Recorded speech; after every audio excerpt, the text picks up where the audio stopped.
Welcome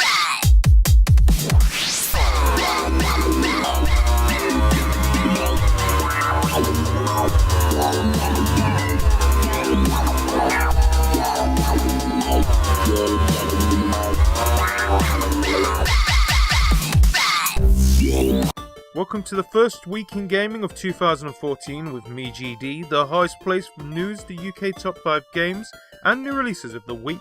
In this week's news, China unbans consoles, PlayStation Now announced, Steam machines revealed, new Aliens game shown off, and sale numbers for current gens announced. Also, if you want to skip to a certain section of the video, just click on the labelled section to the left.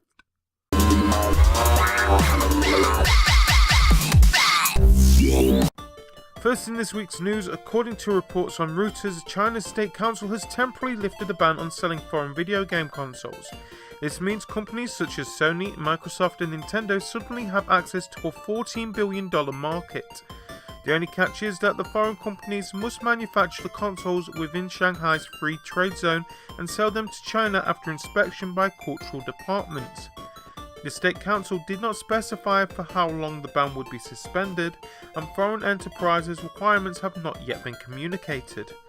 China banned gaming consoles in 2000, citing adverse effects on youth mental health, but there has long been a black market for consoles.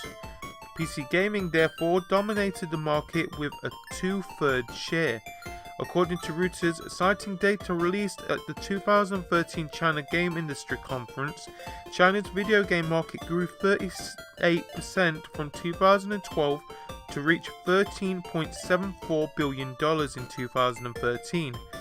Browser gaming accounted for 15.4% and mobile gaming 13.5%.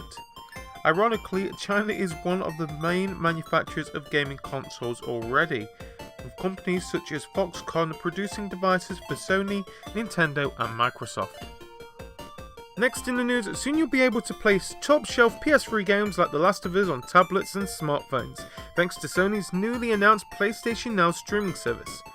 Announced this week at the company's CES keynote, PlayStation Now will let users access Sony's catalogue of games on any device that connects to the service. PlayStation Now builds on the 2012 acquisition of the Gaikai gaming streaming service. Sony exec Andrew House told the CES audience that The Last of Us and Beyond Two Souls would be among the first games on the service, which will also offer a subscription-based plan. At launch, it allows users to stream PlayStation games to their PS3 or PS4, while support for PlayStation Vita, 2014 model Bravia TVs, and iOS and Android devices will come later.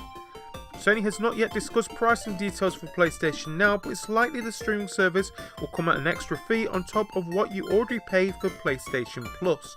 Also in the PlayStation Access video, Sony said streamed PlayStation Now games will be fully featured. This means you'll be able to save your game, earn trophies, and play online multiplayer in the same way that you would through disc-based version. Also, according to Sony, you will need 5 megabytes per second internet connection for a good experience with PlayStation Now. PlayStation Now launches this month through a beta, while a public rollout is slated for the summer in the United States. Availability details on other regions, like the UK, will come later, Sony said. Also in the news, Valve has revealed numerous details about the upcoming onslaught of Steam machines in a brochure distributed at CES. As reported by Polygon, these machines will range greatly in price and system specs, with even the cheapest models being on par with the Xbox One in the US, while most expensive model by Falcon Northwest cost as much as 12 Xbox Ones. It's also worth noting that some models are customizable and prices vary depending on how much you trick them out. For example, the Digital Storm Bolt 2 is listed as being $2,584, but it starts at $1,899. Alienware's Steam machine is mysteriously absent from the brochure but is in development. Valve founder Gabe Newell noted during his CES keynote that the developer currently has 250 games running on SteamOS, with more on the way. When asked if Valve would create its own Steam machine, Newell said, "We're going to make that decision as we go along," according to a report by Engadget.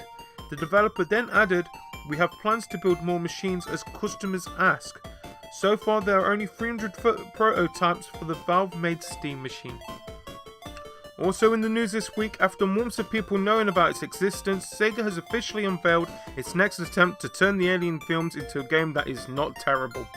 Titled Alien Isolation and in development at the Creative Assembly, a British studio best known for large-scale strategy games like Total War, the new game takes inspiration from Ridley Scott's original 1979 Alien. So it is supposed to be something other than a xenomorph shooting gallery like 2013's Noxious Aliens Clonal Marines. Instead, Isolation will be all about isolation. Set 15 years after the original film, it stars Ellen Ripley's daughter Amanda, who is working for the ever-present, ever-shadowy Weyland-Yutani Corporation and struggles with the questions surrounding her mother's disappearance. A man who so totally doesn't have a malevolent agenda tells Amanda that the black box from her mother's mission ship has been found, and Amanda heads for a predictably abandoned and spooky space station to find the truth. There she meets, according to the developer, the biggest, nastiest alien that video games has ever seen, who mercilessly stalks her as she searches for answers. Isolation seems like the logistical zenith for the first-person horror trend that has swept through the game's scenes over the last few years, hitting many of the same notes as genre pillars Amnesia, The Dark Descent, and Slender, which themselves were clearly inspired by Alien's hide-and-seek horror. Amanda is mostly helpless and armed only with her trusty motion tracker. She'll be forced to run and hide from her pursuer, who is mostly a lethal nuisance, filling every moment of the adventure with dread, but only occasionally popping up to put a damper on her puzzle solving. Alien Isolation is set to be released on the PlayStation 4, PlayStation 3, PC, Xbox 360 and Xbox One in late 2014. Finally, in this week's news, Sony has downplayed the PS4's early lead over the Xbox One as not a big deal.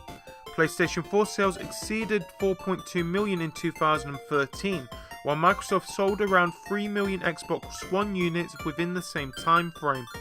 We look at it really just introspectively, Sony Marketing Vice President John Crowler told CVG. The 4.2 million number is important because it gets us further towards our goal, and that goal is the largest install base we can possibly get, to encourage publishers and developers to continue to make great games experiences for PS4. I mean, sure, we all look at the competition and see where people are, but for us, we've got to keep growing, getting bigger and bigger. He added, I think we've got a great opportunity specifically because we've got a great product.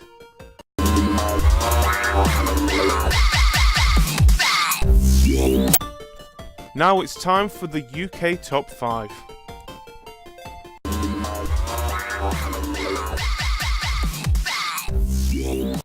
My job, my score, get your own!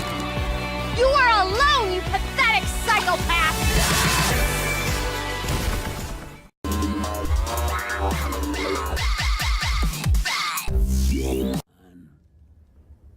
And even I dare ask.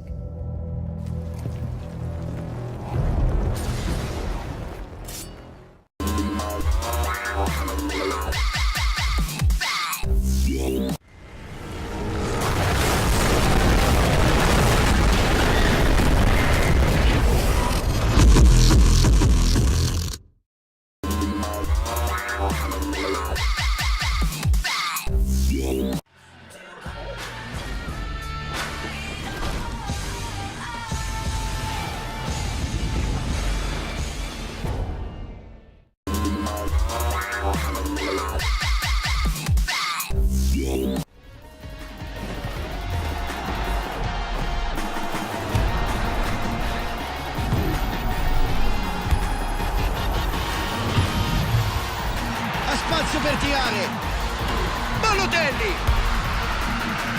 che gol, splendida rete. And that's it for the UK Top 5 this week. To check the full Top 20, just click on the links in the details below.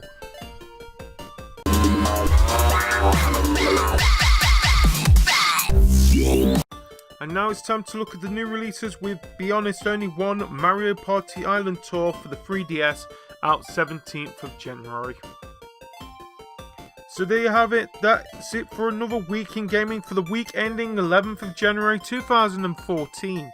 Follow us on Twitter or Facebook in the links below. Also, if you like the show, click on the subscribe button and the like button below. And remember to tune in next week for more of the hottest news, UK Top 5 and new releases of the week, right here on Your Week in Gaming.